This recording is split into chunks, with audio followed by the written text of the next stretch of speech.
ነብይ ስለተደረኩኝ ማንኛውም የምናገረው ነገር ትንቢት ነው። ከየት እንደመጣ ማንንም አያውቅም። እነዚህን በተለየ መልኩ የመያዝና የነዚህን ስልጣን ከፍ የማድረግ ይሄ ትምህርት ግን የመጣው ከዛ ከእምነት እንቅስቃሴ አካባቢ ነው። ሳነጥስም ሁሉ ማነጠሴ እንደ ትንቢት ነው መታየት ያለበት ብለው እስከ ማለት ደረጃ ደረሱ። አሁን ሐዋርያነትና ነብይነት ነው በጣም ተፈላጊው የጸጋ ስጦታ። ሰሪ ፈጣሪው ያ ሰውዬ ነው። ሐዋርያ የተባለው ሰው የመጀመሪያው ትልቁ ሰው ነው ማለት ነው። እስከሚያስፈራን ድረስ የእርግማን ቃል ካወጣብኝ ክፉ ቃል ካወጣብኝ እጠፋለሁኝ ብለው ክርስቲያኖች እስከሚፈሩ ድረስ ሆነዋል። ሐዋርያ ነው በቃ ሰውየው ሐዋርያ ነው። ተጠሪነቱ ለአምላክ ነው። ስለዚህ አምላክ ይጠይቀው እኛ ምን አገባን ነው የሚባለው ማለት ነው። የልሳን ስጦታ አስተዳደር ምን መምሰል አለበት? በተለይም በጉባኤና በሚዲያዎች ላይ የሚነገር የልሳን ስጦታ። በኢትዮጵያ ኦርቶዶክስ ቤተክርስቲያን አንድ የማደንቀው ነገር እሱን ነው። አንደኛ ሐዋርያ ነው ብለን ለማለት መስፈርቱን የሚያሟላም የለም ከመነሻው። ዘመናዊውን ሐዋርያነት እናክብረው ወይስ እንቅበረው? ከጳውሎስ በላይ መንፈሳዊ መሆን አይገባንም። በጳውሎስ መጠን ከሆነ በቂ ነው። ዝማሬዎቻችን ለዕቅበተ እምነት አገልግሎት የቤት ስራ ናቸው ወይንስ አጋዥ ናቸው? ታቅበው ሲያውቃሉ ወይ? የጸጋ ስጦታዎችን በተመለከተ አንድ ነገር ስታነሳ ሰማሁኝና እንደው ትንሽ ሞር ብናወራበት ብያሰብኩኝ። ኤፌሶን ምዕራፍ 4 ቁጥር 11 ላይ ያሉ በተለምዶ 5 ቢሮዎች የምንላቸው የጸጋ ስጦታዎች አሉ። ሌሎች የመጽሐፍ ቅዱስ ክፍሎች ላይም እንደዚህ በሮሜ ላይ በቆሮንቶስ ላይ የተጠቀሱ የጸጋ ስጦታዎች አሉና እነዚህን በተለየ መልኩ የመያዝና የነዚህን ስልጣን ከፍ የማድረግ ለምሳሌ አንድ ሰው እኔ ነብይ ተደርጌያለሁኝ አለኝ። እኔ ትንቢት ተናጋሪ ሳልሆን ነብይ ስለተደረኩኝ ማንኛውም የምናገረው ነገር ትንቢት ነው የሚል ነገር ያነሳልኝ ሰው አለና እነዚህን 5ቱን በተለየ ስያሜ የመጥራትና የተለየ አይነት ነገር የማድረግ ሌሎቹን ደግሞ አሳንሶ የማየትና እንደው እግዚአብሔር ሲፈልግ ፈንክሽን የሚያደርጉ እነዚህ ግን እግዚአብሔር ፈልግም አልፈልግም ራሳቸው ስለተደረጉ በቃ እኔ አሁን ወንድ ስለተደረኩ ሴት ስለተደረኩ እንደምንለው እንደዛ ልክ እንደ ጾታ የተደረጉት ነገር ስለሆነ ራሳቸውን ችለው ፈንክሽን እንደሚያደርጉ የሚያስተምሩና የሚያስቡ ሰዎች አሉና በሁለቱ መካከል ልዩነት አለ ወይ? እንደዚህ ለይተን መያዛችንስ የሚያመጣው ችግር አለ ወይ? የሚገርምሽ ነገር እኔ አሁን በኒው ቴስታመንት ላይ የሚጽፉ ሊቃውንት አሉ አይደለ? ኮመንታሪዎች ማለት የትርጓሜ መጽሐፍት አሉ። ኤፌሶን ላይ የተሰሩ በጣም ስመጥር የሚባሉ ኢቨን ካቶሊካውያንም ኦርቶዶክሳውያንም የኛም ኢቫንጀሊካሉም እንዲሁም ደግሞ ሊበራል የሚባሉ አሉ። ለዘብተኛ አቋም ያላቸው የነገረ መለኮት ሊቃውንት የሰሯቸውን ነገሮች ብትመለከቺ ክፍሉም በዚህ መንገድ ያብራራ ሰው እኔ አላውቅም። ኤፌሶንን በተመለከተ አሁን ይኸውልሽ ስለ ጸጋ ስጦታዎች መጽሐፍ ቅዱሳችን ፋፍተው የተነገሩ ቦታዎች ወደ 3 ናቸው አይደለም? ሮሜ ምዕራፍ 12 አለ፣ አንደኛ ቆሮንቶስ ምዕራፍ 12 አለ፣ ኤፌሶን 4:11 አለ። ሁሉም ጸጋ ስጦታ ነው ተብሎ ነው እንጂ የሚባለው አይደለም። ኤፌሶን 4 ላይ ያሉት ኦፊሶች ናቸው። ሮሜ 12 እና ቆሮንቶስ 12 ላይ ግን ያሉት ደግሞ የጸጋ ስጦታዎች ናቸው እና በዚህም ደግሞ የምናደላድላቸው ናቸው። እነዚህ ኦፊስ ይዘው አንቺ ቅድም እንዳልሽው ኦፊስ ይዘው እንትን የሚሉት 5ቱ ናቸው የሚል ነው። እንዲህ ብሎ ያስተማረም የለም። እነዚህ ኦፊስ ናቸው፣ እነዛ ጸጋ ስጦታዎች ናቸው የሚልም የመጽሐፍ ቅዱስ ሐሳብ እዛም ጋር የለም። ግን በጣም የሚያሳዝነው ነገር የኢትዮጵያ አንዳንድ አብያተ ክርስቲያናት አሁን 5ቱን ኦፊሶች ከፍተናል ብለው አናውንስ ያደረጉበት ሁኔታ አለ። ይሄ ትምህርት ግን የመጣው ከዛ ከእምነት እንቅስቃሴ አካባቢ ነው። ምንድነው እነሱ ያደረጉት? 5ቱ ኦፊሶች ናቸው አሉ። በመሰረቱ 5ም አይደለ። ግራማቲካሊ ከተከራከረን አንድ አስተማሪዎችና መጋቢዎች የተባለው ነገር አንድ ኦፊስ ነው። የሻርፕስ ሩል ወይም ግራሚል ሻርፕ ኮንስትራክሽን የሚባል የሰዋሰው ህግ አለ። እንደዛ አድርገን ከፈታ ነው ዴፊኒት አርቲክሉ ያለው በአንዱ ቦታ ላይ ነው። ስለዚህ ሁለቱን ነገር እንደ አንድ ነው ያደረጋቸው። ከሆነም 4 ነው እንግዲህ 5ም አይደለም። ግድ የለም 5 ነው ብለንም እንኳን ብንለው እነዚህ ኦፊሶች ናቸው፣ ሌሎቹ የጸጋ ስጦታዎች ናቸው የሚለው ነገር ግን ከየት እንደመጣ ማንም አያውቅም። እነሱ ራሳቸው የፈጠሩት ነገር ነው። በቃ ኦፊሱ ስለገባው እኔ ስለተሾምኩኝ እንግዲህ ሳነጥስም ሁሉ ማነጠሴ እንደ ትንቢት ነው መታየት ያለበት ብለው እስከ ማለት ደረጃ ደረሱና መጽሐፉ እንደዛ አይልም። መጽሐፉ ጸጋ ስጦታዎች ናቸው። እኔ ኦነስትሊ አላውቅም። እኔ ይመስለኛል ኤፌሶን ላይ ብዙ ኮመንት እንደውም በአንድ ወቅት ኤፌሶንን ብዙ ሙሉውን እናስተምር ነበር ቤተክርስቲያንና የተለያየ የትርጓሜ መጽሐፍትን አንብቤ ያለው። ግን በዚህ መንገድ ይሄ ኦፊስ ነው ይሄኛው ጸጋ ስጦታ ነው ብሎ የከፈለም የለም። ይሄንን ያሉት እንትኖቹ ናቸውና ትልቅ መቅሰፍት ነው የመጣው በዚህ። ምክንያቱም ይኸውልሽ ተጠሪነቱ አሁን ሐዋርያነት የሚባለው ነገር ዋናው ነገር ነው። አሁን በቤተ ክርስቲያን አስተዳደር የተለያዩ አስተዳደሮች አሉ። ፕሪስቢቴሪያን የሚባለው ፎርም ኦፍ ገቨርንመንት አለ፣ ወይንም ፌዴራልም ይባላል በአንዳንዱ። ማለት ሽማግሌዎች ናቸው ማለት ክርስቶስ የቤተ ክርስቲያን ራስ አለ። ከዛ በኋላ ኮንግሪጌሽኑ ጉባኤው አለ። ጉባኤው ደግሞ ሽማግሌዎች እንደራሴዎችን ይመርጣል። እነሱ ሽማግሌዎች ይባላሉ። እነሱ የመንፈሳዊውን ዘርፍና የማዕድ አገልግሎቱን የዲቁናውን ኦፊስ ይመራሉ ብለን ነው የምንለው። ይሄ ፕሬስቢቴሪያን ፎርም ኦፍ ገቨርንመንት ነው። ሌላው ሃይራርኪያል የሚባል ወይንም ኤጲስቆፓል የሚባል የአስተዳደር ስርዓት አለ። እሱ ደግሞ ምንድነው? ክርስቶስ የቤተ ክርስቲያን ራስ አለ። ከዛ በኋላ ያለው ሲኖዶስ አሁን በመካኒስ ቤተ ክርስቲያን ወይንም ኦርቶዶክስ ቤተክርስቲያን በካቶሊክ ላይ ሲኖዶሱ አለ። ሲኖዶሱ ደግሞ ለየቸርቹ ደግሞ መጋቢዎችን ይሾማሉ አይነት ነገር። ግን ግሩፕ ኦፍ ፒፕል ናቸው ማለት የተወሰኑ ሰዎች ናቸው እዛ ላይ ያሉት። እነዚህ አሁን ያደረጉት ነገር ምንድነው? ሐዋርያው ነው። ክርስቶስ የቤተክርስቲያን ራስ አለ፣ ቀጥታ ሐዋርያው አለ ማለት ነው።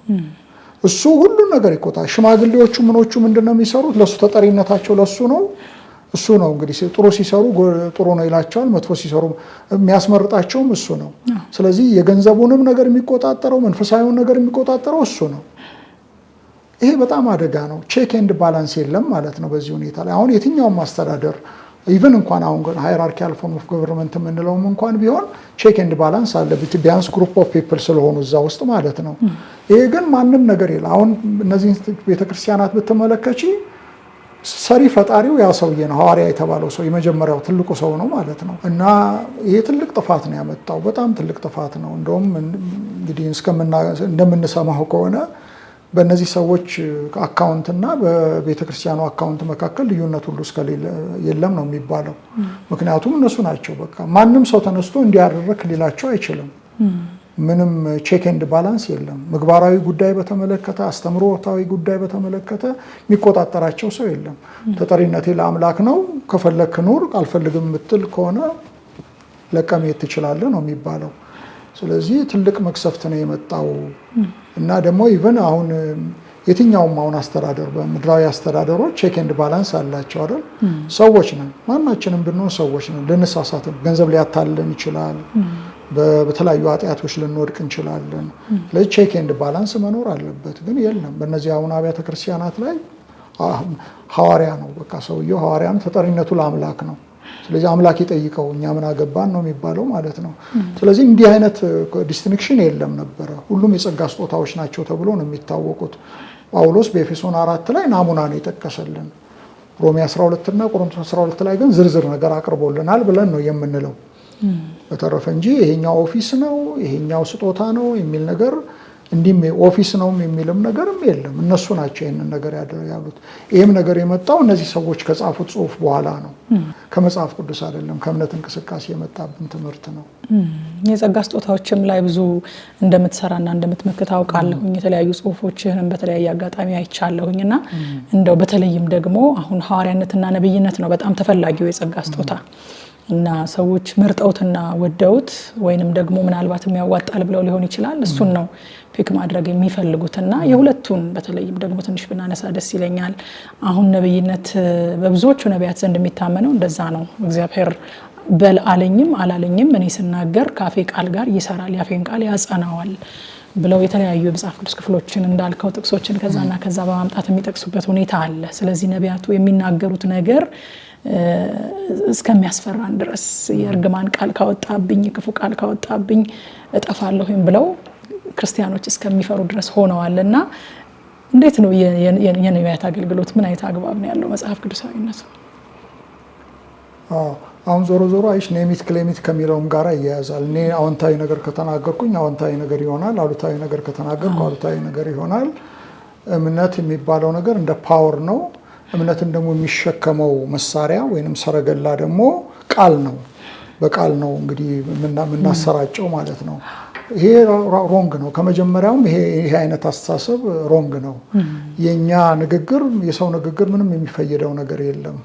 በአፍ ቃል ተጠመደ በአፍ ቃል ተያዘ ምናምን የሚባለው ምሳሌ ምዕራፍ 18 ላይ ቁጥር 22 ላይ ያለው ጥቅስ ይጠቀሳል። እንደዛ ግን ክፍሉ እንደዛ አይደለም የሚለው። በአፍ ቃል ተያዘ የተባለበት ፕሮሚስ ገብተህ ወይንም ኪዳን ገብተህ ያን ነገር ብታፈርሰው በቃል መሰረት ከርቸሌ ትገባለህ አጋና ብትመታ ምናምን ነው የሚለው ክፍሉ።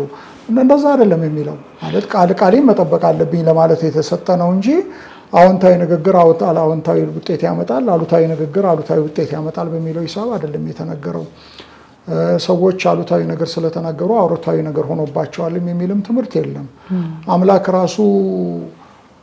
ራሱ እምነት አለው ነው እኮ የሚባለው። እና አምላክ ራሱ ካልተናገረ ምንም ነገር አይፈጥርም ደግሞ የሚባልም ነገር ዓለማትን ሙሉ የተናገረው በመናገር ነው ብለው ነው የሚሉት።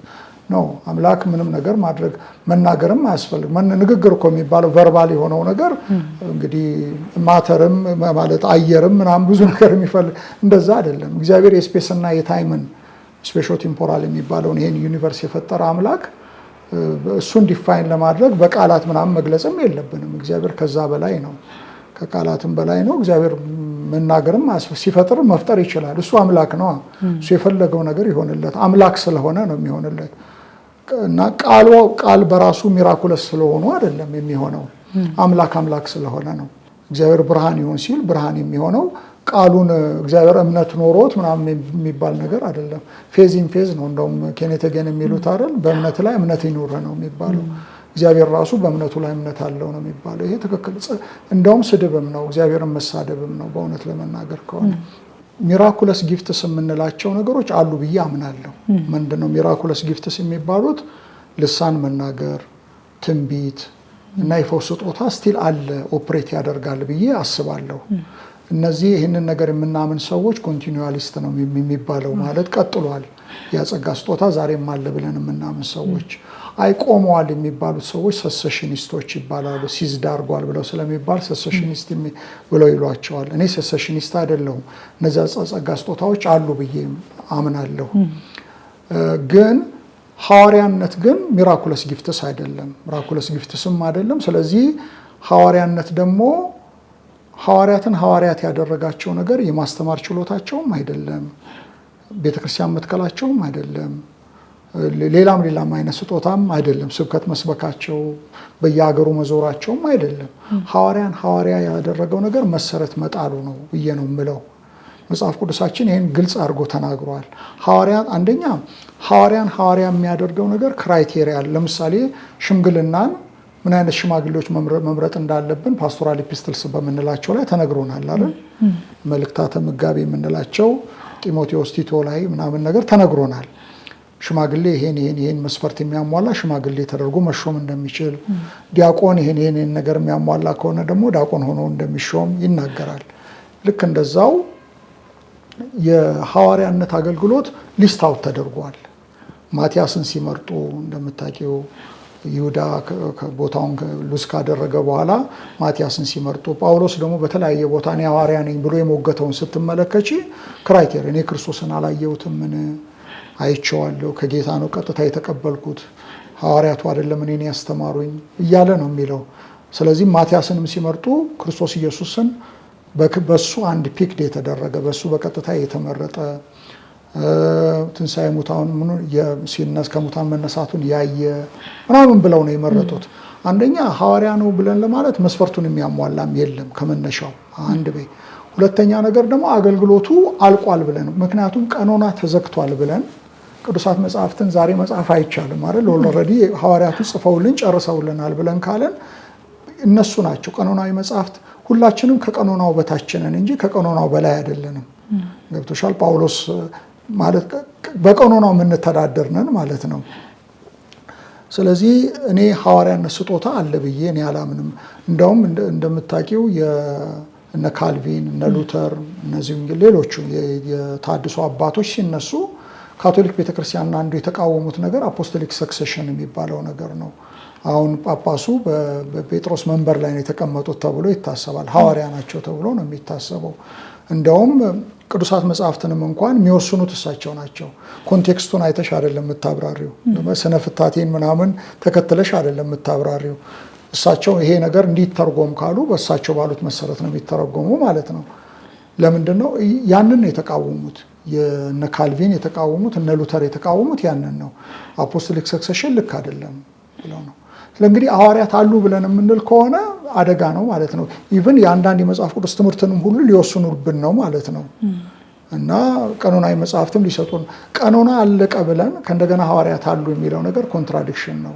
እኔ ዘመናዊውን ሐዋርያነት እናክብረው ወይስ እንቅበረው የሚል አንድ ጽሑፍ ጽፌ ነበር በአንድ ወቅትና የዛሬ ምናልባት 25 ዓመት አካባቢ ላይ በጣም እንከራከር ነበር ሕይወት መጽሔት ላይ እና እኔ እስከማውቀው ድረስ ኢቫንጀሊካልስ ሐዋርያነት ዛሬ ያሉ ብለው አያምኑም ልልሽ ፈልጌ ነው።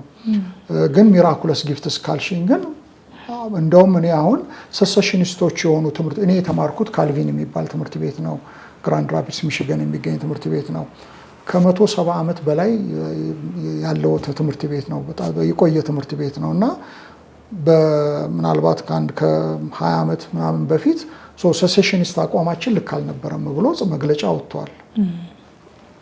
ዳላስ ቴዎሎጂካል ሴሚናሪ ይባላል። በጣም ታዋቂ የእኛ ሚስዮን ብዙዎች የሳይ ሚስዮናውያን የተማሩበት ትምህርት ቤት ነው። እሱም አቋሙን ቀይሯል። አሁን ማለት ሰሴሽኒስት አይደለንም ብለዋል። ብዙ ሰሴሽኒስቶች አሁን አቋማቸውን ቀይረዋል ልልሽ ፈልጌ ነው። እና ስለዚህ የጸጋ ስጦታዎች አሉ። እነዛን ነገሮች እግዚአብሔር እንደ ቸርነቱና እንደ ጸጋው መጠን ለአንቺም ለእኔም ለሌሎችም ሊሰጠን ይችላል። መፈለግ አለብን፣ መጸለይ አለብን። ግን ሐዋርያነትን ግን ሚራኩለስ ጊፍትስም አይደለም። ሁለተኛ ነገር ደግሞ መሰረትን ጥለውልናል። ማንም መሰረትን አይመስረት ከተመሰረተው መሰረት ውጭ ተብለናል። ስለዚህ የእነሱ መሰረት በቂ ነው ማለት ነው። እንደውም በእኛ በመሰረቱና በማዕዘኑ ድንጋይ መካከል የምናንጽ ነን ማለት ነው። የመሰረቱ ድንጋይ ሐዋርያቶቹ መሰረቱን መስርተዋል። የማዕዘኑ ድንጋይ ክርስቶስ ነው ተብለዋል። ኢንቢትዊን ነን ማለት ነው። በመሰረቱና በማዕዘኑ ድንጋይ መካከል የምናንጽ ሜታፎሪካል በሆነ ነገር ወይም ተምሳሌታዊ በሆነ ነገር ነው ያቀረበልን። ስለዚህ ቀኖና ተዘግቷል ብለን ነው የምንለው። ቀኖና ተዘግቷል ብለን ሐዋርያት አሉ ማለት የምንችል አይመስለኝም። እኔ አንደኛ ክራይቴሪያውን የሚያሟላም የለም። ክርስቶስ ኢየሱስን በአካለ ሥጋ የተመለከተ ትንሣኤውን ያየ ምናምን የለም። በሁለተኛ ነገር ደግሞ አገልግሎቱ መሰረት መጣል ከሆነ መሰረቱ ክርስትና ያለቀ ከሆነ ሐዋርያነት የሚያስፈልግበት አግባብ እኔ አይታየኝም። እና ሐዋርያነት ላይ ያለኝ ሀሳብ ይሄ ነው። ነብይነት ላይ ያለኝ ይሄ ነው ልልሽ ፈልጌ ነው። ዛሬም እግዚአብሔር ሊናገር ይችላል። ግን የመጽሐፍ ቅዱስ ላይ የምናገኛቸው ነቢያትና አሁን ያለው ነቢያት ግን ደግሞ የተለያዩ ናቸው። አሁን ለተወሰነ ጊዜ የተወሰነን ችግር ለመፍታት እግዚአብሔር ሊናገራቸው ይችላል። ያም የሆነበት ነገር እኔ አንድ ታሪክ ልንገርሽ። የኛ ቤተክርስቲያን 83 ላይ ነው የተከፈተው። ኢህአዴግ ሲገባ ነው የተከፈተው። ዝግ ነበር፣ ተዘግቶ ነበር በደርግ ዘመን እና አንድ አባት ቤት እንጸልያለን። ስንጸልይ አንዲት ተነስታ ቤተክርስቲያናችን እንደሚከፈት እግዚአብሔር እንደሚያበዛን አድርጋ ተናገረች እና በጥቂት ወራት ውስጥ ቤተክርስቲያናችን ተከፈተ እና ምንም ጭምጭምታ አልነበረም። ደርግ ይወድቃል ብሎ ያሰበ ማንም ሰው የለም። እውነት ለመናገር ከሆነ አገር አማን ነው እያለን ነው አይደል? ድንገት ደርግ የወደቀው እና ቤተክርስቲያናችን አዲስ አበባ ውስጥ መጀመሪያ ከተከፈቱት ቤተክርስቲያን አንዷ ነች። 83 መጨረሻው አካባቢ ላይ እነሱም የገቡት ወደ ግንቦት አካባቢ ይመስለኛል። ከዛ በኋላ ወደ መጨረሻው አካባቢ ተከፈተ። ከገቡ 2 ወር 3 ወር በኋላ ተከፈተ ቤተክርስቲያናችን እና እግዚአብሔር ተናግሯናል ብዬ ነው የምለው። ልጅቷ እዛ እንደምናመልከው እግዚአብሔር እንደሚያበዛን ነበር የተናገረችው። ያ ነገር ሆኗል። ዛሬም እንደዚህ አይነት ስጦታ እግዚአብሔር አለ። ግን ያ ነገር በመጽሐፍ ቅዱስ ላይ ተከትቦ ለሁሉም ዘመናት ተጠቀሙበት ልንል አንችልም። እንደዛ ብለን ስለ አንድ ቤተክርስቲያን ነው የተናገረችው፣ ስለ አንድ ሁኔታ ነው፣ ስለ አንድ ክስተት ነው የተናገረችው። ዛሬም ያ አይነት ስጦታ ግን አለ።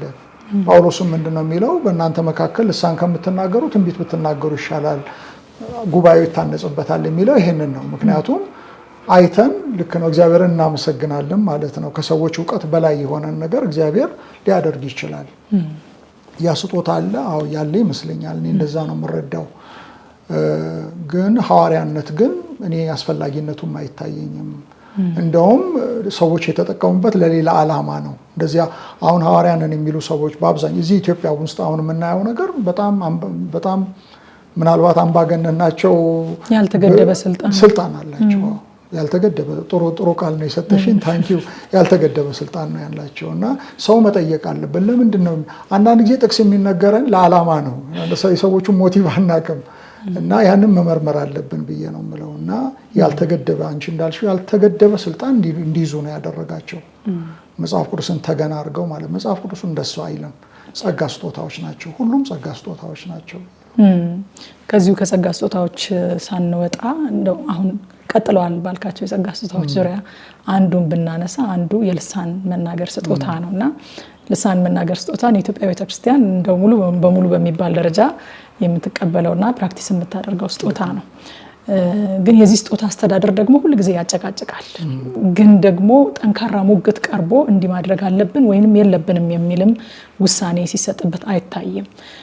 በዛው ልክ ግን አጠቃቀሙ ደግሞ ብዙዎችን እያሰናከለ ለብዙዎች የግርታ ምክንያት እየሆነ የስድብ ምክንያት የማሾፊያ ምክንያት ወንጌልን እንኳን ለመስበክ አዳጋጅ እስከሚሆን ድረስ አስቸጋሪ ሁኔታዎችን እየፈጠረ ነው ያለውና የልሳን ስጦታ አስተዳደር ምን መምሰል አለበት? በተለይም በጉባኤና በሚዲያዎች ላይ የሚነገር የልሳን ስጦታ። መቼም እንግዲህ ከጳውሎስ በላይ መንፈሳዊ መሆን አይገባንም። በጳውሎስ መጠን ከሆነ በቂ ነው። ትምህርቱን የሰጠን ነገር ምንድነው? ዝም በሉ ነው። በጉባኤ ዝም በሉ። አንዳንድ ሰዎች ዝም በሉ የተባለው ለዛ ዘመን ነው፣ እኛን ዝም በሉ አላለንም የሚሉ ሰዎች አሉ። ግን ለምንድን ነው በዛ ዘመን ያለው ካልን ማያምኑ ሰዎች ወደ ጉባኤያችሁ ከመጡ አበዳችሁ አይሉም ወይ? የምታደርጉት ነገር ትክክል ነው ወይ እያለ ነው የወቀሰው። ያ እውነት ከሆነ ዛሬም ትክክል ነው ማለት ነው። ዛሬም ሰዎች እየወቀሱ ነው ያሉት። ስለዚህ በጉባኤ ይሄ ነገር መነገር የለበትም ማለት ነው። ደግሞ በልሳን የሚናገር ለእግዚአብሔር ይናገራል ነው የተባለው። ለእግዚአብሔር በራሱ አግባብ ይናገር እንጂ በጉባኤው ማወክ የለበትም። እኔ አንድ ያጎቴ ልጅ ነው፣ አሁን በህይወት የለም። አጎቴ ልጅን ሉትራን ቤተክርስቲያን ይዤ ሄድኩኝ። ድሮ ራስ ደስታ አካባቢ ያለ ቸርች አለ፣ ሉትራን የሚባለው ቤተክርስቲያን ክፍት ነበር በዛን በደርግ ዘመን እና ይዤ ሄድኩኝ። አጠገቤ ነው የተቀመጠው እና የተለያዩ ሰዎች በዙሪያችን ሰዎች ልሳን ይናገሩ ነበረ። ያንን አይቶ በጣም ተረበሸ። ምንድን ነው እንደዚህ አይነት ነገር አለ። አልተመቸውም በጣም። እኔ ደግሞ ረጅም ጊዜ ለፍቼ ነው ወደ ቤተክርስቲያን ያመጣሁት ያንን ያጎቴ ልጅ እና በነገሩ በጣም ረበሸው። ስለዚህ ተስፋዬ ለቅቄ ልወጣ ነው አለ። ግድ የለም ትንሽ ታገስ፣ አሁን ያቆማሉ አልኩት። ምክንያቱም ወደ ስብከተ ወንጌል ምናምን ከገባን ነገሮች ይረጋጋሉ ብዬ ስላሰብ በኋላ በጣም ደስ አላለውም፣ ትቶ ወጣ። ቤተክርስቲያን እንሂድ ስለው ያንገፈግፈው ነበር። ከዛ ምክንያት ያ ሰው እንግዲህ ያው ጌታን ሳያገኝ ነው፣ ጌታን ክርስቶስ ኢየሱስን እንደ ግል አዳኙ ሳይቀበል ነው የሞተው። እኔ ያ ቀን ትልቅ መሰናክል ተደርጓል ብዬ ነው የምለው። እና ጳውሎስ ይህንን ነው እያለ ያለው እኮ። እና ማምኑ ሰዎች ሲመጡ አበዳችሁ ይሏሉ። እውነት ነው። ስለዚህ አያውቁም የእኛን ትራዲሽን ስለማያውቁ፣ ስለዚህ ምን አለ ብንተወው አይሻልም ወይ? ምክንያቱም ልሳን የሚናገር ለእግዚአብሔር ነው የሚናገረው፣ በራሱ አግባብ ቢናገር አይሻልም ወይ? እና የጳውሎስን ምክር መስማት የለብንም ወይ ነው የምለው። እና ትርጉም ግን ከሆነ ግን ምናልባት ሊሆን ይችላል። ተርጓሚ ካለ ግን ምክንያቱም የሚተረጉመው በእኛ ቋንቋ ስለሆነ ልንታነጽበት እንችላለን ብሎ ተናግሯል። እና እኔ በዚህ ጉዳይ ላይ በጣም ጠንቃቃ፣ ለምሳሌ ጉባኤ ላይ ምንም መናገር የለብንም። በሶሻል ሚዲያ ላይ በእንደዚህ አይነት ቦታዎች ላይ መጠንቀቅ አለብን። እንግዲህ አሁን የሚደረገው እንግዲህ ሞቲቭ ምን እንደሆነ ባናቅም ያው መንፈሳዊ ነኝ እኔ ምን ለማለት ነው። እና ያ ትክክል አይደለም፣ ያ ትክክል አይደለም። የእግዚአብሔርን ስም እያስነቀፍን ያለ ነው፣ እያዋረድን ያለ ነው። እና ለእኛ ጥቅም የተሰጠን ነገር ከእንደገና ክርስትና እንዲሰደብ እያደረግን ያለ ነው። ሊጠቅመን የተሰጠን ነገር ለጉዳታችን ሲሆን በጣም ነው የሚያሳዝነው። በአጠቃቀም ችግር እና ጥንቃቄ ይፈልጋል ብዬ ነው የምለው። ትምህርቶች መቼም ከስብከትና ከመጽሐፍት ባሻገር በዝማሬ የሚተላለፋሉ ብዬ አስባለሁኝ። ዘማሪዎቻችን የስነ መለኮት ቲዮሪያችንንም ይቀርጻሉ ብዬ አምናለሁኝና ከእቅበተ እምነት ጋር ተያይዞ የዝማሬ አገልግሎት እንዴት ይታያል? ዶክተር ለዝማሬም ቅርብ እንደሆንክ ሰምቻለሁኝ። መዝሙርም ትዘምር እንደነበረ፣ የሙዚቃ መሳሪያም ትጫወት እንደነበረ ሰምቻለሁና ለዝማሬውም ካለህ ቅርበት ደግሞ ከእቅበተ እምነቱ ጋር ያለውን ተያያዥነት አንድ ላይ አንስተህ ዝማሬዎቻችን ለእቅበተ እምነት አገልግሎት የቤት ስራ ናቸው ወይንስ አጋዥ ናቸው? ታቅበውስ ያውቃሉ ወይ? እንግዲህ ማለት እቅበተ እምነት አየሽ እኔ ፈርጀ ብዙ ነው። አንዳንድ ጊዜ ቀጥታ እምነቴን ማቀብ አለ አይደል? እምነቴን መጠበቅ አለ። ግን አንዳንድ ጊዜ አሳይመንቱን ያበዙብናል። ምንድነው እዚህ የሚደረጉ አንዳንድ ነገሮች ሰዎች ያው እናንተ ታረጋላችሁ አይደል? እንዲህ አይደለም እንደምትሉት እያሉ ሊወቅሱን ይችላሉ። ስነ ምግባራችንን በተመለከተ ድሮ እኔ አሁን በጌታን ባመንኩበት አካባቢ ዝማሬያችን በጣም ይወደድ ነበረ። ዓለማውያን በጣም ይሰሙ ነበረ። አንዳንድ ሰዎች ጫት እየቃሙ ሁሉ መዝሙርን የሚሰሙ ሰዎች እንደው መዝሙራችሁ እኮ ልብ ይነካል ብለው የሚሉ ሰዎች እንደነበሩ፣ በመዝሙራችን ምክንያት በጣም በርካታ ሰዎች ወደ ጌታ እንደመጡ እናውቃለን። ስለዚህ መዝሙር ያው አንድ የእግዚአብሔር ሰው እንደተናገረ ጥሩ ዘማሪ የተናገረው ነገር ምንድነው? ስብከትን በዜማ መናገር ነው አለ። ማለት የክርስቶስን የምስራች ወንጌል በዜማ መናገር ነው አለ እና ያ እንደዛ ነው መሆን ያለብን። እኔ አሁን እኛ አካባቢ ስለ ሥላሴ የሚናገሩ መዝሙሮች ብዙ ያሉ አንዳንድ አሉ፣ ግን ብዙ ያሉ አይመስለኝም። ስለ ክርስቶስ አዳኝነት፣ ስለ ዳግም ምጽአት፣ ስለ ሙታን ትንሣኤ፣ ስለ አካል ትንሣኤ የሚናገሩ እንዲህ አይነት ነገር መዘመር አለባቸው። የግጥም ችሎታ እግዚአብሔር የሰጣቸው ሰዎች፣ የዜማ ችሎታ የሰጣቸው ሰዎች ፈርጀ ብዙ። አሁን በኢትዮጵያ ኦርቶዶክስ ቤተክርስቲያን አንድ የማደንቀው ነገር እሱን ነው። ሰው የሚያምኑትን ነገር ይዘምሩታል። እኛም ጋር የምናምነው ነገር መዘመር አለበት። ዝም ብሎ ምስጋና ብቻ መሆን የለበትም። መሰረተ እምነታችንን በተቀነበበ አሁን እኔ ጥሩ ስብከት እኔና አንቺ ብንሰማ ቃል በቃል አናስታውሰውም። እውነት ለመናገር ዝማሬን ግን ቃል በቃል ነው የምናስታውሰው። ዜማውን እናስታውሳለን፣ ቁጥሩን እናስታውሳለን። ስለዚህ መሰረተ እምነታችን በዛ እየቀነበቡ ቢያቀርቡልን በጣም በአእምሯችን ግቡ ይሆናል አይደል? በልባችን ውስጥ ይቀመጣል። ስለዚህ መዝሙር በጣም ትልቅ ኃይል አለው። አሁን ዘፈን፣ ግጥሞች ብዙ ነገር የምናስታውሳቸው አሉ በዘፈንም ውስጥ ድሮ የሰማናቸው። ልክ እንደዛ መዝሙር በጣም ኃይል አለው። እያንዳንዱን ነገር በተለያየ ዶክትሪን ላይ መዘመር አለበት ብዬ ነው የምለው። በተረፈ ደግሞ ዘማሪዎቻችን መዝሙር ሲመጣላቸው የስነ ጽሁፍ አዋቂዎች ጋር ቢሄዱና አንዳንድ ነገር እርማት ቢደረግ ሰዋሰውን ቢያርሙላቸው፣ አንዳንዱ ደግሞ ነገር መለኮቱን ቢታረም ጥሩ ነው ብዬ ነው የምለው። እንደሱ ከሆነ የተጠናከረ ስራ መስራት ይቻላል። በዝማሬውም አካባቢ ላይ በስብከቱም አካባቢ እና አንዳንድ ጊዜ የምታቂቢው ሄደሽ መናፍቃኑ ጋር ብቻ አይደለም። እዚህም ያለውን ዝርክርክ ነገር ማስተካከል እኮ የማቀብ ስራ ነው። ምክንያቱም የሚወጡ ሰዎች እኮ ይህንን እንከን ነው የሚጠቅሱት አይደለም። እዚህ ጋር እንከን አለባችሁ ነው የሚሉን። ስለዚህ ቤትን ማሳመርም አንድ ነገር እኮ ነው። ሰዎች ቤታችንን ትተው እንዳይሄዱ ያደርጋቸዋል። ስለዚህ እኔ አብያተ ክርስቲያናት፣ የተለያዩ አብያተ ክርስቲያናት አሁን ዲፓርትመንት ቢከፍቱ እኔ ወቅቱ ነው ብዬ ነው የምለው።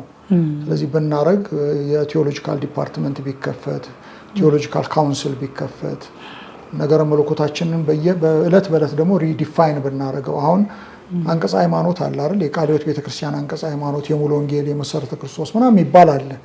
ግን አሁን በደንብ አድርገን መሰራት አለበት። አሁን አንዳንድ ለምሳሌ የእምነት እንቅስቃሴን በተመለከተ መሰረተ እምነታችን በዛ አንጻር ዲፋይን አልተደረገም አይደል? ዝም ብሎ ጆቫ ዊትነስን፣ ኦንሊ ጂሰስን፣ ሞርሞንን ከመከላከል አንጻር እንጂ አንዳንድ መሰረታዊ ነገሮች የእምነት አንቀጻችን ውስጥ መካተት አለባቸው ማለት ነው። ምክንያቱም ወቅቱ ይፈልጋል። እነዛ ጥንታውያኖቹ የሰሩልን በዘመናቸው የነበረውን ችግር እንዲፈታ አድርገው ነው የሰሩልን።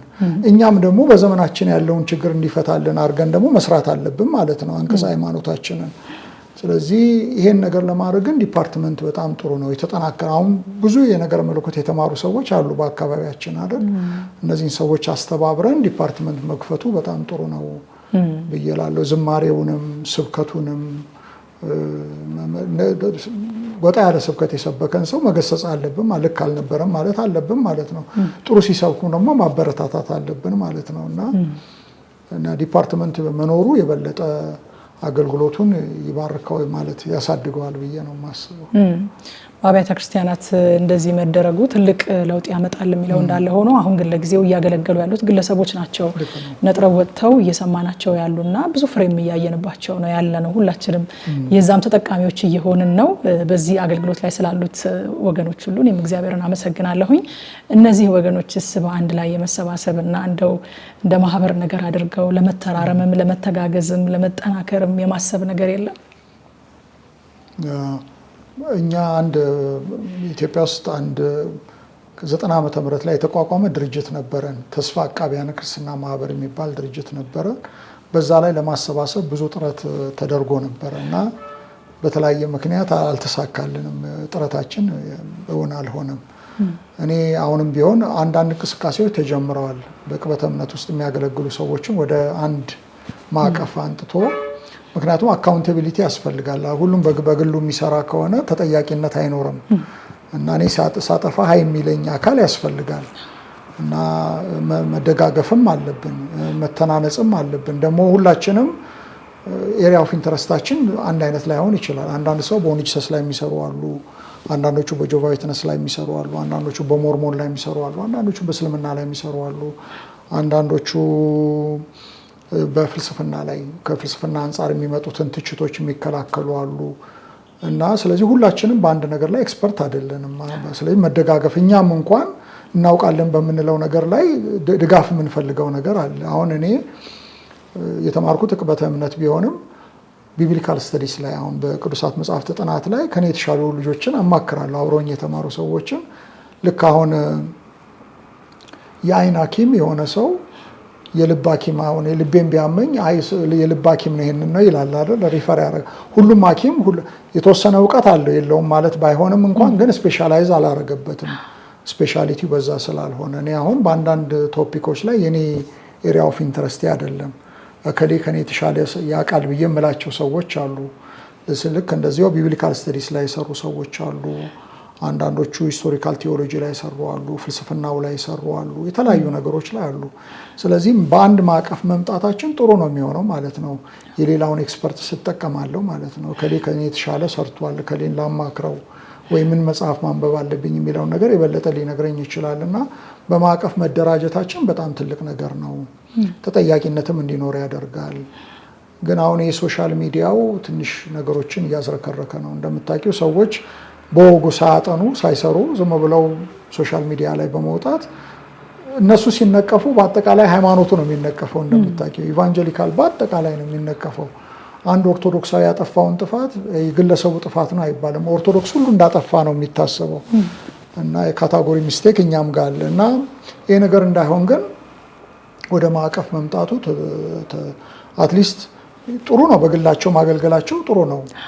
ያ እንዳለ ሆኖ ግን ለተጠያቂነት ግን በአንድ የምንገናኝበት ፎረም መኖሩ ወይም ህብረት መኖሩ እጅ ለእጅ የምንያያዝበት መኖሩ ጥሩ ነገር ነው ብዬ ነው የምለው። አንዳንድ ጥረቶች አሁን ተጀምረዋል። እንግዲህ ምን ያህል ፍሬ እንደሚያፈራ አላውቅም። እንዳልከው እንግዲህ ሁሉም የየራሱ ኤሪያ ኦፍ ኢንተረስት አለው። ሁሉም ስፔሻላይዝ የሚያደርግበት አቅጣጫ አለ። በብዙ አቅጣጫዎች ላይ ብትሰራም አንተ ከቅርብ ጊዜ ወዲህ ከመጽሐፍህም አንጻር ልዩ ትኩረት የሰጠኸው የሚመስለኝ የኦንሊ ጂሰስ ወይንም የሐዋርያት ቤተክርስቲያን የሚባለው እምነት አስተምሮ የመግለጥና ክርስትናን ከዛ የማቀብ ነገር ላይ በጣም ትኩረት አድርገህ ትሰራለህና ለየት ያለ ምክንያት አለህ? በጣም አደጋ መስሎ ታይቶህ ነው ወይስ ምንድነው? እንደምታውቂው አሁን እነሱ እንደሚሉት የእነሱን ፊገር ከወሰዱ 4 ሚሊዮን ናቸው። 4 ሚሊዮን በጣም ትልቅ ቁጥር ነው። በዓለማችን በኦንሊ ጂሰስ ቁጥር በዓለም ደረጃ ከፍተኛ ቁጥር ያለው በእኛ ሀገር ነው። ያ ደግሞ ሲዳማ፣ ወላይታ፣ ሀዲያ እና ከምባታ የሚባሉት አካባቢዎች በጣም እኔ ደንሳ ባየ ነው ባየ ደንሳ የሚባል ቦታ ሄደን ነበረ። እዛና አለታ ወንዶ የሚባለው አካባቢ 80 እና 90% ቶታል ፖፑሌሽኑ እዛ አካባቢ ያለው በሙሉ ኦንሊ ጂሰስ ነው እና ይሄ በጣም አስደንጋጭ ነው። እና ደግሞ ከ4 ሚሊዮኑ አካባቢ 75 በመቶ ከኛ እንደሄዱ ነው የሚነገረው። ያ ማለት ወደ 3 ሚሊዮን ሄደዋል ማለት ነው። ያንን እንግዲህ በ50 ዓመት ጊዜ ውስጥ ድርጅቱ ከተቋቋመ አሁን 54 ዓመት አካባቢ ያለው በ1964 ዓመተ ምህረት ነው የተቋቋመው። ስናቀናንሰው እንግዲህ በየአመቱ እኩል ቁጥር ሄደዋል ብለን ካልን 60 ሺህ ሰው ሄደዋል ማለት ነው። ያ ማለት በየወሩ ከሄድን ደግሞ 5000 ሰው ሄደዋል ማለት ነው በየወሩ። የትልቅ ቁጥር ነው፣ በጣም አስደንጋጭ ነው። እና ለብዙ አመት ምንም እኔ እንግዲህ እስከማውቀው ድረስ በሐዋርያት ቤተክርስቲያን ላይ መጽሐፍ የጻፈ ሰው እኔ አላውቅም። አይኖርም ማለት አይደለም፣ ግን እኔ አላውቅም። ከፋም ለማም ገበያው ላይ ያለ የኔ መጽሐፍ ነው። በዛ ድርጅት ላይ 4 ወይም 5 መጽሐፍ ጽፌያለሁ እኔ። ሰባሊዮሳውያን ቅጽ 1 ቅጽ 2 የሚል ነበረ። አበይት መናፍቃን የሚለው ላይ የተወሰነ ቻፕተር ነበረ። የሐዋርያት ቤተክርስቲያንና ትምህርተ ሥላሴ የሚል መጽሐፍ ነበረ። ውሃውና ስሙም የሚል መጽሐፍ ነበረኝ እና አሁን ይሄኛው እነዛን ከእንደገና በደንብ አድርጌ አደራጅቼ የወጣ መጽሐፍ ነው። ትልቅ መጽሐፍ ነው እና ምንድነው ሌሎች ሰዎች ባልታወቀ ምክንያት አቴንሽን ችላ ብለውታል እና የእነሱም ችላ ማለት ነው እኔም በጣም ትኩረት እንዳደርግ ያደረገኝና በተለያየ አጋጣሚ የማገኛቸውንም ሰዎች እንዲጽፉ አበረታታለሁ። በዚህ ነገር ላይ ጥናት እንዲያካሂዱ መጽሐፍ እንዲጽፉ እንዲያስተምሩ አበረታታለሁ እና ከአደጋው አንጻር ነው ልልሽ ፈልጌ ነው። በጣም 4 ሚሊዮን ትልቅ ቁጥር ነው። አሁን የጆቫ ዊትነሱን ብትመለከችው የዛን ያህል አይደለም። ምናልባት ከተጋነነ 10,000 እስከ 15,000 አካባቢ ቢሆን ነው። የቡክ ኦፍ ጆቫ ዊትነስ የሚል በየአመቱ የሚወጣ መጽሐፍ አለ። እዛ ላይ አላየሁትም አሁን ያላቸውን ፊገር፣ ግን በጣም ከተጋነነ እስከ 15,000 ቢደርሱ ነው። ግን ያ 4 ሚሊዮን ነው፣ ይሄ 15,000 ነው ስታየው እና ትልቅ ትኩረት መስጠት አለብን ማለት ነው። ለዛ ነው ሞር እየሰጠሁት ያለሁት። ሌላው አሁን አገራችን ላይ ትንሽ ድባቡ እየታየ የመጣ ነገር ደግሞ አለ። ድህረ ዘመናዊነት ከምዕራቡ ዓለም ጋር በቴክኖሎጂውም በምኑም በቅርበት ከመቆራኘት ከመገናኘት ጋር ተያይዞ ከዛ የሚመጡ ኢንፎርሜሽኖችንም አንዳንድ ማቴሪያሎችንም ከማግኘት ጋር ተያይዞ ድህረ ዘመናዊነት ትንሽ እያጠላብን ያለ ይመስላል እና ለኢትዮጵያ ቤተክርስቲያን እንደው አደገኛነቱ ምን ያክል ነው ብለህ ታስባለህ? አሁን ባለንበት ሁኔታ ምንስ የመከላከል ስራ መስራት ይቻላል? ምንስ እየተደረገ ያለ ነገር ካለም በዛው ብትነግረን። ያው ድህረ ዘመናዊነት ትልቅ ቻሌንጅ ነው፣ ግሎባል ቻሌንጅ ነው። የኛ ኢትዮጵያ ብቻ ሳይሆን በዓለም አቀፍ ደረጃ ትልቅ ተግዳሮት ነው። እንግዲህ የእያንዳንዱ ዘመን የራሱ መታወቂያ ያለው ለምሳሌ አብርሃሄሊና ዘመን የሚባል ወይም ሬኔሳንስ የሚባል ዘመን ነበረ። ዳርክ ኤጅ የሚባል የጨለማው ዘመን የሚባል ነበር አይደል? እና ቴክኖሎጂ ያላደገበት ምናምን ስለሆነ የጨለማው ዘመን ብለውታል። ደግሞ መነቃቃት የነበረበትን አብርሃሄሊና ዘመን ሬኔሳንስ የሚባለው ነገር ኢንላይትመንት የሚባለው መጣ። እንደ የተለያየ ዘመን በየዘመናቱ እንግዲህ ከሁለተኛው ዓለም ጦርነት ወዲህ ያለው ዘመን ፖስት ሞደርን ብለውታል። የፖስት ሞደርኒዝም ዋናው መገለጫ የተባለው ወይ ድህረ ዘመናዊነት የሚባለው ዋና መገለጫው ትሩዝ ነባራዊ አይደለም፣ ትሩዝ አንጻራዊ ነው። አንጻራዊ ነው ማለት ነው ነባራዊ አይደለም ስንል በጊዜ በቦታና በሁኔታ ለምሳሌ 2 እና 2 4 ነው የሚለው ነገር ጊዜ አይወስነውም አይደል? 4 ነው። ቦታ አይወስነው፣ ሁኔታ አይወስነው። 2 እና 2 4 ነው።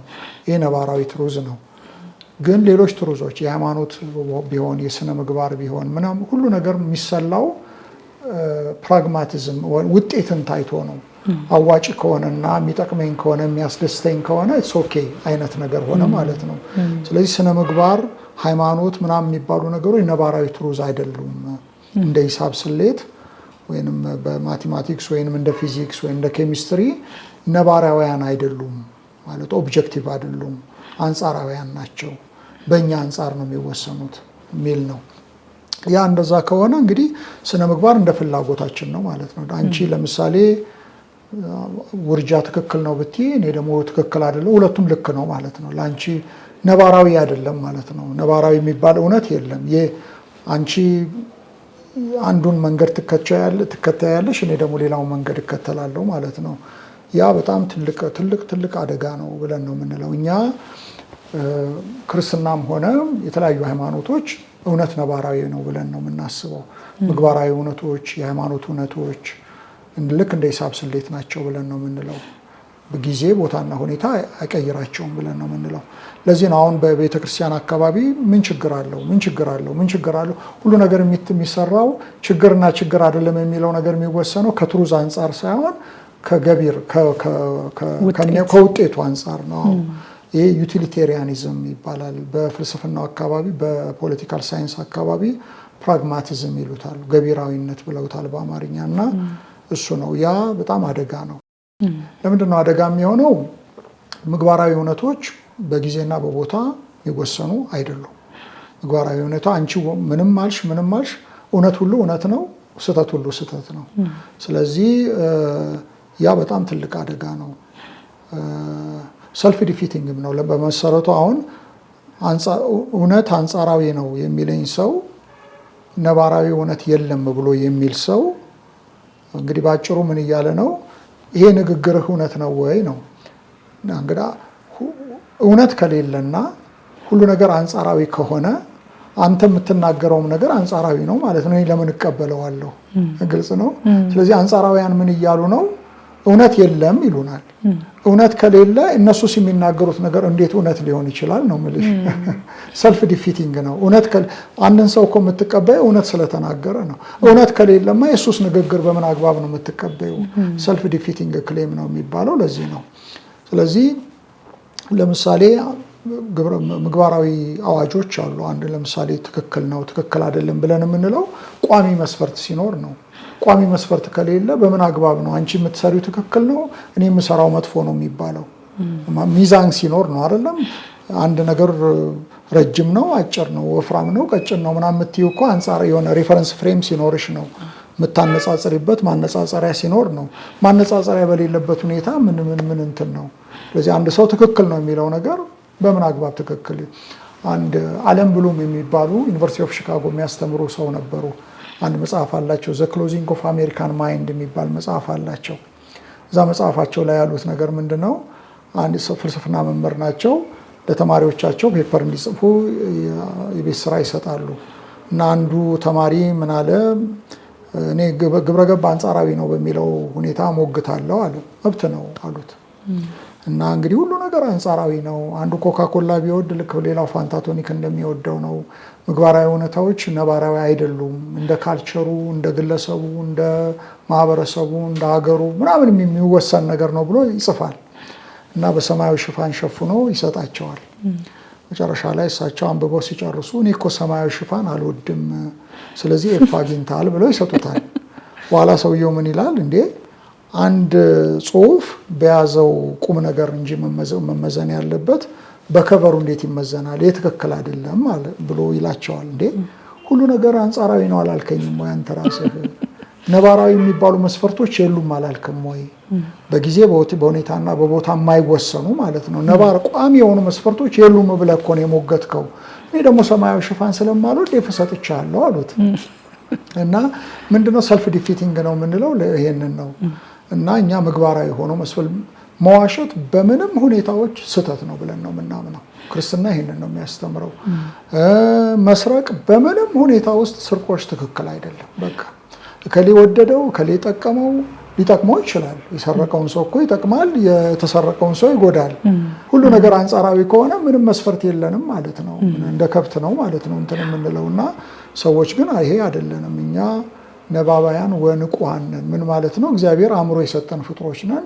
ነባራዊ መስፈርት አለን። ግብረገብ ነባራዊ ነው ብለን ነው የምናምነው። መስረቅ በምንም ሁኔታ ውስጥ የትም ቦታ ጋና ውስጥ ቢካሄድ ትክክል ሊሆን አይችልም። ለምሳሌ የባሪያ ፍንገላ በየትኛውም ዓለም ትክክል አይደለም። አረረም መረረም ይላሉ አይደል? የትም ቦታ ለምሳሌ ሰሜን አሜሪካ የባሪያ ንግድ ለውጥ አንጥቷል። አሁን አሜሪካን ሀገር የሚገኙ መንገዶች ሁሉ የተሰሩት በባሮች ጉልበት ነው ይባላል። ግን ያንን ውጤት ስላመጣ ጥሩ ጥሩ ነገሮች ስለተደረጉ የባሪያ ንግድ ግን ትክክል ነው ልትይኝ አትችይም። ስለዚህ ውጤቱን አይተን አይደለም ማለት ነው። ዘይን ዳዝ ኖት ጀስቲፋይ ዘ ሚንስ እንደሚባለው ማለት የውጤት ማማር የምግባሩን ማማር የሚያሳይ ነገር አይደለም። እና የፖስት ሞደርኒዝም ትልቁ ችግር ያ ችግር የኔ መጽሐፍ አለ ስና መክንዩ የሚለው መጽሐፍ ላይ አንድ ቻፕተር ግብረገብ ምግባራዊ እውነታዎች አንጻራዊ ናቸው ወይስ ነባራዊ ናቸው የሚል ነገር ትልቅ ክርክር አለው። አንድ ቻፕተር ሙሉ እሱን አውርቻለሁ። እና ምናልባት ሰሚዎቻችን እሱን ቢያነቡ የሚጠቅም ነገር ሊያገኙ ይችላሉ። ሌሎችም መጽሐፎች አሉ። ለምሳሌ ፖል ሞዘር የተባለ ሰው ከሌላ አንድ ሰው ጋር የጻፈው ኦክስፎርድ ዩኒቨርሲቲ የታተመም አንድ መጽሐፍ አለ በቅርብ ጊዜ ሞራል ሪሌቲቪዝም የሚል። ሌላው ግሪጎሪ ኮክል ከፍራንሲስ ቤክዊት የሚባል ሰው ጋር የጻፈውም አለ ፊት ፈርሚሊ ፕላንትድ ኢን ሚዲየር የሚል መጽሐፍ አለ። እሱም በጣም ቆንጆ መጽሐፍ ነው እና አሉ በዚህ ላይ የተሰሩ በጣም ጥሩ ጥሩ ፖስት ሞደርኒዝምን የሚቃወሙ በጣም በርካታ ስራዎች አሉ። ግን ዋናው ነገር የምንለው ነገር የሃይማኖት እውነታዎችም ሆኑ የስነ ምግባራዊ እውነታዎች ዘላለማውያን ናቸው ብለን ነው የምንለው። በምንም አይነት ሁኔታ ውስጥ አይነቀሱም አይገሰሱም ነው የምንለው። ምን ማለት ነው? መስረቅ ትክክል አይደለም፣ ጊዜ ቦታና ሁኔታ ሊቀይረው አይችልም ብለን ነው የምናምነው። ክርስቲያኖች የምናምነው ይሄንን ነው። ለዚህም ነው ደግሞ የኛ እምነት ዩኒቨርሳልም ነው ብለን የምንለው በባህል የማይገደብ ስለሆነ ነው። በጊዜ በሁኔታ እኛ እኮ የምናነበው መጽሐፍ 2000 ዓመት ታሪክ አለው አዲስ ኪዳኑ ብቻ። ያ ነገር ለምንድን ነው ዛሬ ትክክል ነው ብለን የምንብለው? እውነት ነባራዊ ስለሆነ ነው። እውነት ጊዜን የሚያልፍ ነገር ነው ብለን ስለምን በየትኛውም ታይም ትክክል ነው ብለን ስለምናምን ነው። ጊዜ ቦታና ሁኔታ አይለውጠውም ብለን ስለምናምን ነው። እና ፖስት ሞደርኒዝም ትልቅ ችግር ነው። እኔ ወጣቶችን በጣም ማስተማር አለብን በዚህ ጉዳይ ላይ። ጥሩ ክርክሮች አሉ። እኔ እንደውም አሁን ፊሊ ፔፐር የሚባል አለ፣ አሜሪካን ሀገር የሚታተም እንትን አለ።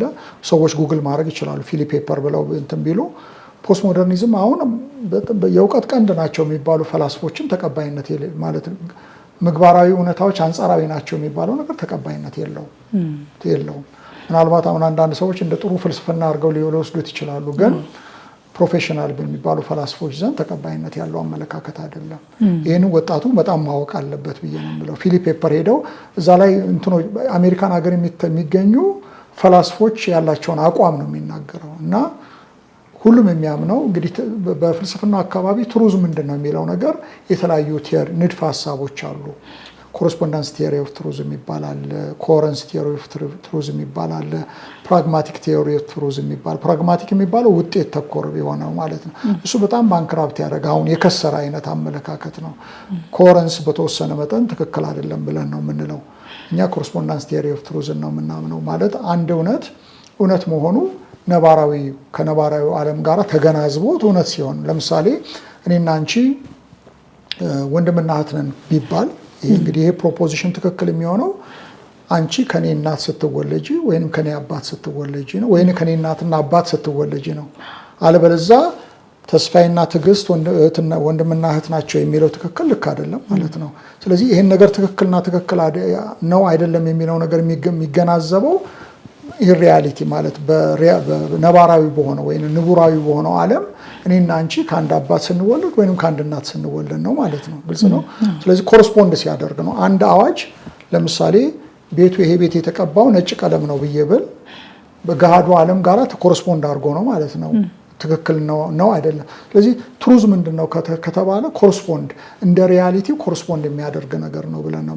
ስለዚህ ኮረስፖንዳንስ ቲዮሪ ኦፍ ትሩዝ ፊሊ ፔፐርም ላይ የሚለው ነገር አብዛኞቹ ሊቃውንት የሚቀበሉት ነገር ይሄ ነው ልል ፈልጌ ነው። እና በጣም ባንክራፕት የከሰረ አመለካከት ነው። እኔ ወጣቱን በደንብ ብናስተምረው በዚህ ጉዳይ ላይ ጥሩ ነገር ልናስጨብጠው እንችላለን ብዬ ነው። ስነ ምግባር ትክክለኛ ነገር ነው፣ ቋሚ ነገር ነው ብለን ነው የምንለው።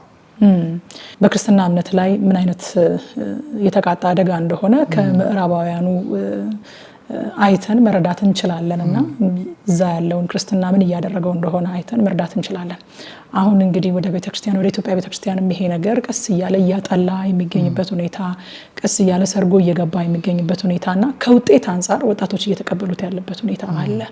ቅድም እንዳልከው በውጤቱ በቃ እኔን ካዋጣኝ እኔን ከጠቀመኝ የሚሉ ሙግቶችን የምንሰማው፣ ዝም በሉ ጠቅሞናል እኛን የሚል አይነት ሙግቶችን ነው እየሰማን ያለ ነውና ቤተክርስቲያንስ ይህንን ነገር እንዴት አድርጋ ነው መከላከል ያለባት? ደግሞስ ከጥቅም አንጻር ነገሮችን መቀበል የሚያመጣውን ጉዳት ትንሽ ብታሳየን ደስ ይላል።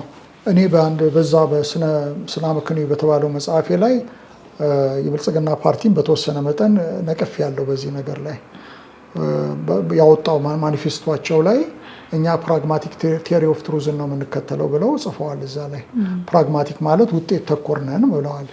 ያ ትክክል አይደለም ብዬ ነው የምለው። እኔ ውጤት ጥሩ ነው፣ ግን አንዳንድ ጊዜ ግን አንድ ነገር እውነት መሆኑ በውጤቱ ላይ መዘን ይችላል። አንዳንድ ጊዜ እውነት አክሳሪም የሚሆንበት አግባብ አለ ማለት ነው።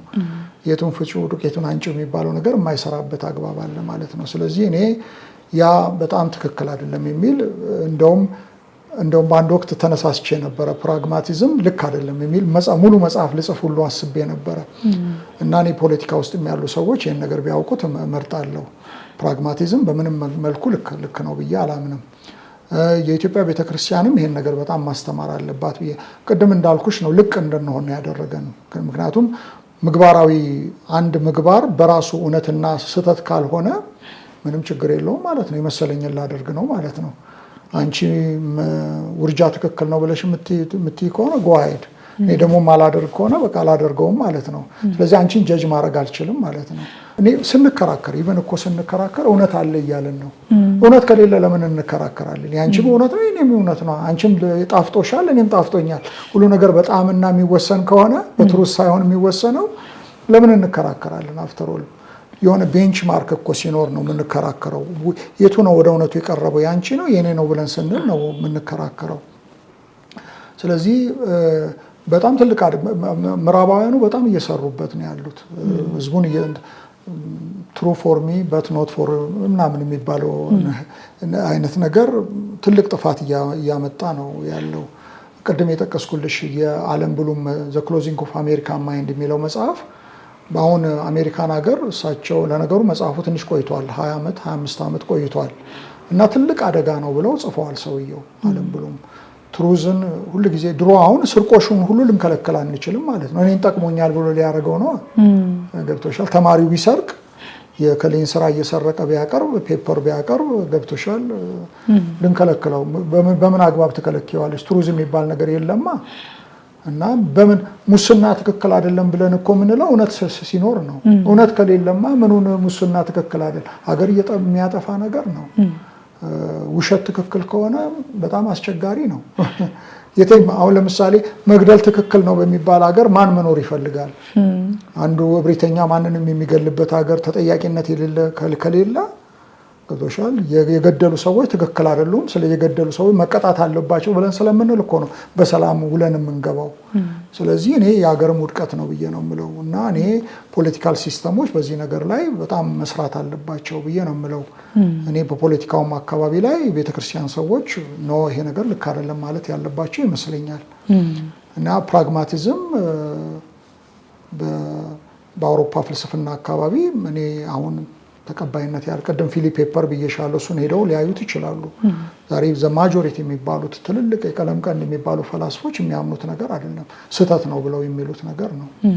ስለዚህ ትሩዝ ምንድን ነው በሚባለው ኮረስፖንዳንስ ቲዮሪ ኦፍ ትሩዝ፣ ፕራግማቲክ ቲዮሪ ኦፍ ትሩዝ እና ሌሎች ኮረንስ ቲዮሪ ኦፍ ትሩዝ እነሱ ላይ መነጋገር ይቻላል ልፈልጌ ነው። እና ግን ትልቅ አደጋ ነው። ምክንያቱም ሁሉ ነገር እኮ ከትሩዝ በታች ነው አይደል? ትሩዝ ዋናው ነገር ነው፣ ስታንዳርዱ ነው። እሱ ከሌለማ በቃ ምን ተረፈልን? ምንም የሚተርፍልን ነገር የለም። አንድን ሰው ትክክል አይደለም፣ አጥፍተሃል፣ አላጠፋህም ልንል አንችልም ማለት ነው። ምንም እኮ መስፈርት የለም። ያ ትልቅ አደጋ ነው። በዛም ላይ በጣም ብዙ ጥሩ ስራዎች መሰራት አለበት። የኔ አንድ መጽሐፍ ነበር የሥነ ምግባር መርሆ የሚል መጽሐፍ ነበረኝ ከ25 ዓመት ከ20 ዓመት በፊት የታተመ ነው። አሁን እሱም የለም። ግን አንድ ስራዎች በቅርቡ ይወጣሉ ብዬ ነው የምለው በዚህ ጉዳይ ላይ ሙሉን ስነ ምግባርን በተመለከተ ኤቲክስ ላይ እና ስነ ምግባር ላይ የሚያወራ አንድ መጽሐፍ በቅርቡ ይወጣል ብዬ አስባለሁ እግዚአብሔር ከረዳኝ። ይህንን ነው በብዛት የማወራው ስለዚህ ጉዳይ ነው። የመጨረሻ ጥያቄ እንደው የቅበተ እምነት አገልግሎት ላይ ያሉ ዋና ዋና ተግዳሮቶች ምንድን ናቸው? አሁን በተለይም አንተ ደግሞ በስፋት ጊዜህን ሰጥተህ ያለህን ነገር ሁሉ ኢንቨስት አድርገህ የምታገለግልበት አገልግሎት ነውና አንተም በግል የሚገጥምህ ተግዳሮት አገልግሎቱም ደግሞ ፌስ የሚያደርጋቸው ተግዳሮቶች ምንድን ናቸው? ምንስ ኮንትሪቢዩት ማድረግ ይቻላል? ለምሳሌ ይሄንን አገልግሎት ይሄንን ኢንተርቪው እየተከታተሉ ያሉ ሰዎች የበኩላቸውን አስተዋጽኦ ኃላፊነታቸው መውጣት የሚችሉበትን መንገድ መጠቆም ብንችል ተግዳሮቶችን ብትነግረን። አዎ ባለፈው አሁን እኛ እንደነገሩ 7 ከተሞች እየዞርን ነበረ። እዛ አካባቢ የሚገኙት ዩኒቨርሲቲ ተማሪዎችን እናገለግል ነበር እና ተማሪው መጽሐፍ መግዛት አይችልም። እኛ አሁን የአሜሪካን ሀገር ያሉ አንዳንድ ወንድሞቻችን ረዱን። ምናልባት ወደ 500,000 ብር አካባቢ በነፃ ሰጥተናል መጽሐፎቹ። አሁን አየሽ እኔ ሞቼ ነው ቄስ ጠርቼ ይባላል እና ሟቹም እኛ ቄስ ጠሪውም እኛ ከሆነ ስንሆን ጥሩ አይደለ። እኛው መጽሐፍ ጻፊ እኛው ደግሞ ድጎማ አድራጊ ከሆነን እንዴት አድርገን መንቀሳቀስ እንችላለን? እና እኔ ገንዘብ ያላቸው ሰዎች በዚህ ነገር ላይ ቢረዱን እና አሁን ብዙ እንግዲህ የታምራት አገልጋዮች የሚባሉ ሰዎች ገንዘብ ሰዎች ይሰጧቸዋል እና ትንሽ ደግሞ ለእኛም ቢሰጡን ምንም አይደለ። እነዚህን ሰው ሌላው ቢቀርና እነዚህ መጽሐፍት እየገዙ እንኳን አሁን በጣም ማዝነው ትልቁ መጽሐፋችን የኦንሊ ጂሰስ መጽሐፍ ላይ የሰራ ነው።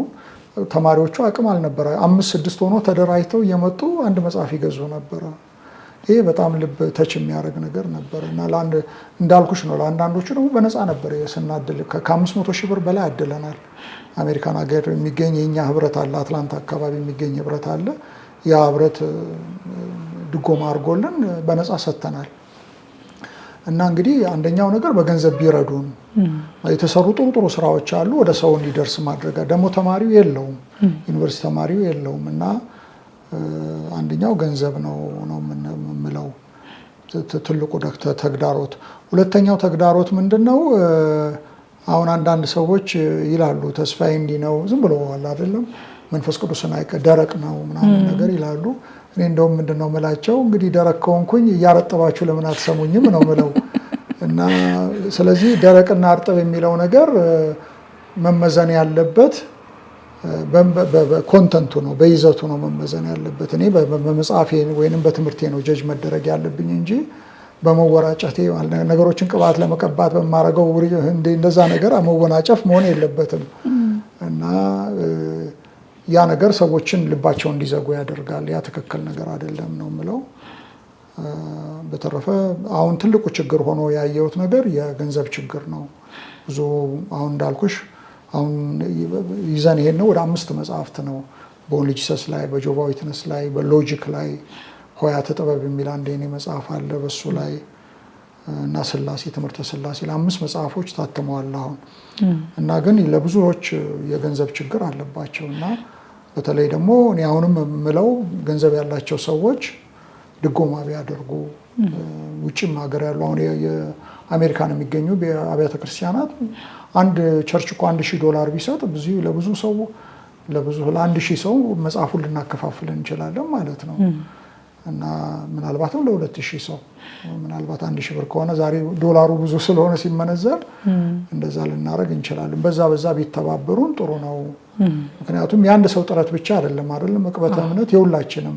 አንቺም ያው በሚዲያሽ ይህንን አገልግሎት እያስተዋወቅሽ ነው ያለሽው። ሌላውም ደግሞ በራሱ በበኩሉ ገንዘብ ያለው በገንዘቡ፣ እውቀት ያለው በእውቀቱ ማድረግ አለበት ነው የምለው። እንደዛ ካደረግን ትልቅ ከእንደገና ቤተክርስቲያንን በቤተክርስቲያን ላይ እንግዲህ የሚተፋውን ትፋት መጥረግ እንችላለን ብዬ ነው የምለውና የሁላችንም ጥረት የአንድ ሰው አንድ እንጨት አይነድም እንደሚባለው ነው። አንድ ሰው አንድ ነውና ግን የሁላችንም ትብብር ያስፈልጋል ነው የምለው። እስከዛሬ በነበረው አገልግሎትህም በዚህ በአሁኑ ደግሞ ጉዞህም የሚያስፈልገውን ትብብር ያደረጉልህ አብረው የቆሙትን እንዲሁም ቤተሰብህን 8 ልጆችህን እነሱን ሁሉ የምታመሰግንበትን እድል ስጥ። አዎ መጀመሪያ ማመሰግነው ያው እንግዲህ ባለቤቴን ነው፣ ሳምራዊት ኤርሚያስን ነው ማመሰግነው። እኔ ዋና ስፖንሰሬ እሷ ነች። ብዙ ሰዎች አያውቁም። እኔ ፉል ታይም ነው ጌታን የማገለግለው አሜሪካን ሀገር፣ ስራ አልሰራም። ያው አካባቢ ያሉ ሰዎች ይህንን ሚዲያ የሚሰሙ ሰዎች የሚያውቁት ነገር ነው፣ አልሰራም። እሷ ግን ከአንድም 2 ስራ ከሁለትም 3 ስራ ነው የምትሰራው እና 3 ስራ እየሰራች ነው እኔ ሰፖርት የምታደርገው። እሷን በዚህ አጋጣሚ ማመስገን እፈልጋለሁ። እንዳልኩሽ የኔ ባዮሎጂካል ልጆቼ አራት ናቸው። አዶፕትድ ደግሞ የሆኑ በጉዲፈቻ የወሰድኳቸው 4 ሴት ልጆች አሉኝ። 8 ልጆች አባት ነኝ እና የቃለ ሕይወት ቤተክርስቲያንንም ማመስገን እፈልጋለሁ። በጣም ረድተውኛል በዚህ ጉዞ። አብያተ ክርስቲያናትም ረድተውኛል። መካነ ኢየሱሶች ረድተውኛል፣ ሙሉ ወንጌሎች ረድተውኛል፣ መሰረተ ክርስቶስ፣ ሕይወት ብርሃን፣ ሌሎችም አብያተ ክርስቲያናት በጣም ተባብረዋል። ልጆች አገልጋዮቻቸውን እያመጡ እዚህም አሁን ከተማ ውስጥ ብዙ ናና አስተምር እያሉኝ ብዙ አውደ ጥናቶች አሉ። በዚህ በ2 ሳምንት ውስጥ ምናልባት ከ10 በላይ አውደ ጥናቶች ይካሄዳሉ። ይህም ቤተክርስቲያን በራቸውን ስለከፈቱ ነው ይህን ነገር መሆን የቻለው። እነሱንም ማመስገን እወዳለሁ። አሜሪካን ሀገር የሚገኘው ያ ህብረት ያልኩሽን ወደ 500,000 ብር የረዳውም ህብረትንም ማመስገን እፈልጋለሁ። እዚህም ከኔ ጋራ 21 ቀን እየዞሩ ያስተማሩ ወንድሞች አሉ። እነሱንም ማመስገን እፈልጋለሁ። አንቺንም ማመስገን እፈልጋለሁ ጋብዘሽኝ ይሄ ነገር ለሰዎች እንዲያውቁትና እንዲረዱ ስላደረግሽ እግዚአብሔር ይባርከሽ። ደግሞ ክብሩን እግዚአብሔር ይውሰድ። ልፋታችንን ድካማችንን ሁሉ መጨረሻ እግዚአብሔር ደስ ይበለው አይደል? ዋናው ዓላማ እግዚአብሔር ሲከብርበት ነው አይደል? ሰዎች ሲጠቀሙበት ነው። ይሄ ሁሉ ተለፍቶ ግን እግዚአብሔር ምን ያላቀውም የሚል ከሆነ በጣም ሀዘን ነው እና እግዚአብሔር የሚከብርበት እንዲሆን እመኛለሁ። አሜን። እኛም በጣም እናመሰግናለን እንግዳችን ስለሆንክም ደግሞ ከዛም ባለፈ ለክርስቶስ አካል ስለምታደርገው ነገር በብዙ ዋጋ ስለምትከፍለውና ስለምትሰጠው ነገር እጅግ አድርገን ማመስገን እንፈልጋለን። ተመልካቾችም ይሄ ነው ልባቸው ብዬ አምናለሁኝ እንዳቀርብህ ብዙ የተወቱበትም ምክንያት ከአገልግሎት ተጠቃሚ ስለሆኑም ነውና ስለ አገልግሎትህ እግዚአብሔር እናመሰግናለን። አንተንም ቴንኪው ማለት እንፈልጋለን። እግዚአብሔር ያክብርልን ዶክተር። እንግዲህ ዶክተር ተስፋዬን መጽሐፍት ማግኘት የምትፈልጉ በምናስቀምጥላችሁ አድራሻ መሰረት መጽሐፍቶችን ማግኘት ትችላላችሁ። ከዚህ አገልግሎት ጎን ደግሞ አብረን መቆም እንፈልጋለን፣ ሰፖርት ማድረግ እንፈልጋለን፣ ተማሪዎችን ስፖንሰር ማድረግ እንፈልጋለን። እነዚህ መጽሐፍት ተማሪዎች እጅ እንዲገቡ ትውልዱ እንዲቀና መስመር እንዲይዝ እንፈልጋለን የምትሉ ሁሉ ቅን ልብ ያላችሁ አቅምም ያላችሁ ሰዎች ከዶክተር አገልግሎት ጎን ለመቆም ከታች ያስቀመጥነውን አድራሻ ተከትላችሁ እንድታገኙት እኛም እንጋብዛችኋለን። ለዛሬ የነበረኝን ቆይታ እዚህ ላይ ያበቃለሁ። በሚቀጥለው ሳምንት ሌላ እንግዳ ይዤ እጠብቃችኋለሁ። ትዕግስት እጅጉ ነበርኩኝ። መልካም ሳምንት።